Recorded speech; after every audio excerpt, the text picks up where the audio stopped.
Good morning, Scott here, known as Cantaloupe to some online, and I'm bringing a subject to you that's interesting to me. It might be of interest to you or someone you know, and that is spontaneity.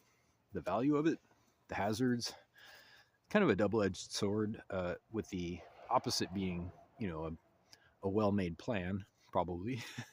So there's things to be said for both sides, and this is going to be a brief video. There's people who are obsessed with planning. You've met them, you know them, you know who I'm talking about. They don't do anything or they're not comfortable until everything's nailed down, all the details. They feel compelled to micromanage things and people, and it just takes the fun right out of it, whatever they're working on. And on the other hand, you have people at the other extreme who can be a little too whimsical sometimes and spontaneous and fail to plan enough sufficiently.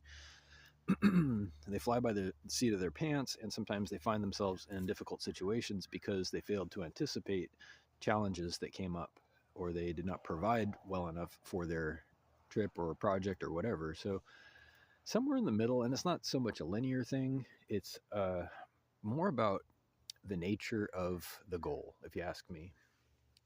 Pretty much every time, you can answer the question of how much planning is necessary by how mission critical the outcome is.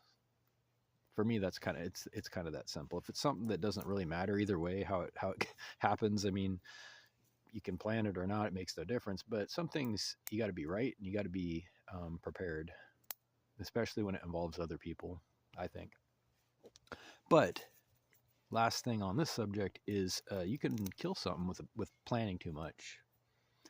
Romance, I think, is best when it's you know not overly planned out. Sometimes it can be spontaneous or should be spontaneous. It's better that way, within reason. Of course, it has the same opportunities and hazards if it's not planned well enough. But you can easily overplan things. You can over leverage an expectation, overemphasize a future date or a meeting, the potential of a meeting, and by the time it's mentioned, by the third, fourth, and fifth time, it's like, oh, okay, well, if something's going to happen, then we'll get excited then, maybe.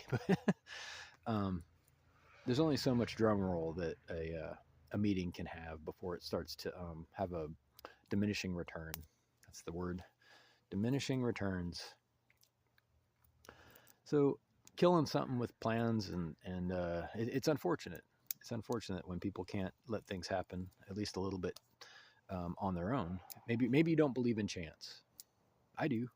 I think that within a system, if you're in a system, there's absolutely chance. There's non-determinism. That is, things aren't done until they're done, and they could go either way. It's a big subject, and that's a whole different video. There's determinism, on the other hand, which is given an initial set of conditions, things will always come out the exact same way. This confuses people. Just as an aside for a moment, it's a determinism is a property of being outside of a system that can be replicated or rebooted, like a computer program that can be run with a set of parameters. But if you're within the system, things are non-deterministic. That means that there is the potential for free will, for choice, the potential for chance. There's a relationship between choice and chance, it turns out. And failing to leave enough things up to chance, well, first of all, somebody's going to own every decision they make. So if you're deciding everything, already you're on the hook for a whole bunch of stuff. And that's stressful. That is way stressful. Sometimes it's just about reducing the stress so that you can enjoy whatever it is you're doing. I mean, hopefully that's a part of it.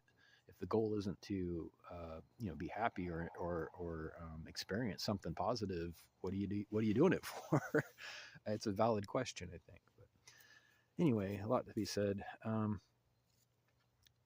like to let paths cross naturally. It's the last thing I'm going to say. I know I said that before.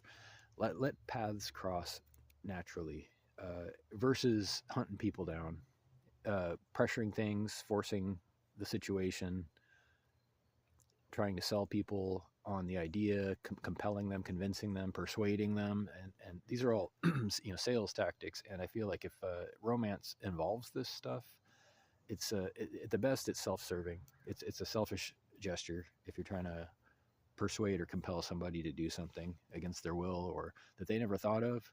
It should just happen usually. And once that person decides that they're happy with it, you can defend that decision. That's a little bit different than making it for them. Defending someone else's choice or plan is a lot different than making a plan for them. But this also confuses people. Anyhow, I feel like if people could understand a lot of this stuff, it wouldn't need to be said, unfortunately. But they just don't. Many people just don't get it. They never grow up. They never understand. But such is life. C'est la vie.